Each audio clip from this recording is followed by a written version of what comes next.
Hello people! Marix here! People, dito kami ngayon sa Plimerton dahil nagkataon na low tide ngayon at namiss namin kumain ng tahong, kaya kukuha kami ng tahong na libre people. Kaya samahan nyo kami, kumuha tayo ng tahong sa araw na to. Tara na!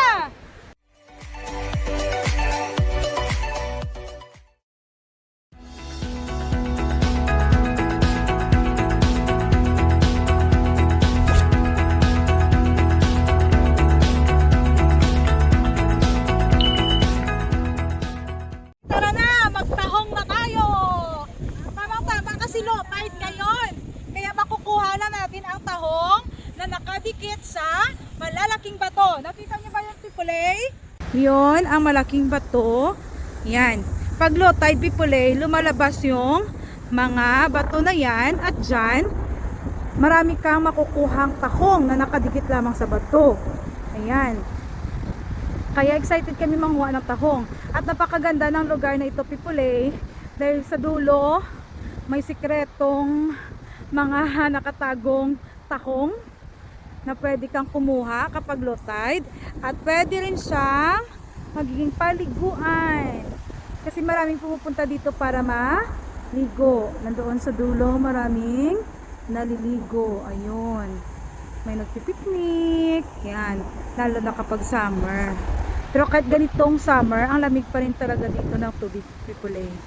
Kaya ayun na mga kasama ko, iniwan na ako, excited na sila magtahong kasi first time nito ng kaibigan ko at ng nanay niya na manahong dito na matagtagpuan sa Plimerton.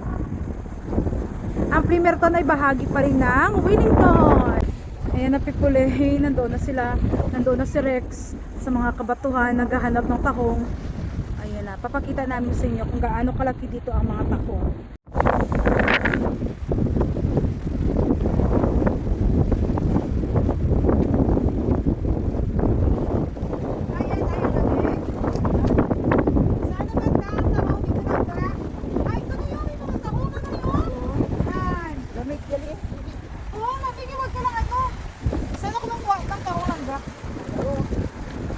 Ayan, nakatago ba? Kasi nga hindi pa ito talilo tayo. Dapat tumaas ang tubig. Tumaas. Maalon. Maalon. Pipulay, medyo maalon ngayon. At ang bilis lang ng low tide, kaya bigla na naman tumaas ang tubig. Pero kukuha kami ng makakaya namin. Pipulay, ang allowed na kunin na tahong per day sa isang tao ay 50 pieces lang. Kasi pag kumuha ka ng higit sa 50 pieces, pag nahuli ka, may multa. Mas malaki ang babayaran mo, $200 ang multa ha. Kaya mas mabuting maging honest ka kasi hindi mo alam kung may tagapagbantay o wala. Kaya pipulay, kukuha na tayo ng tahong.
100 lang gaya ng sabi ko kanina.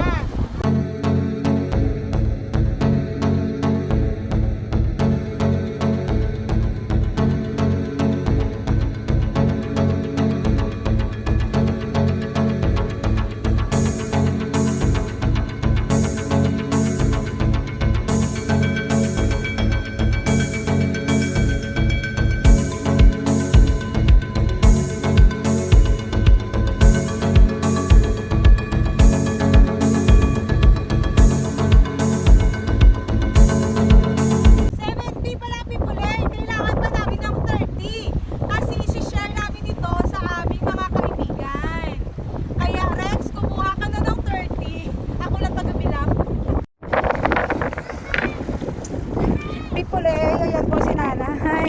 Tinulungan na sa namin manguha ng tahong at ako na rin ang bilang ng packet niya.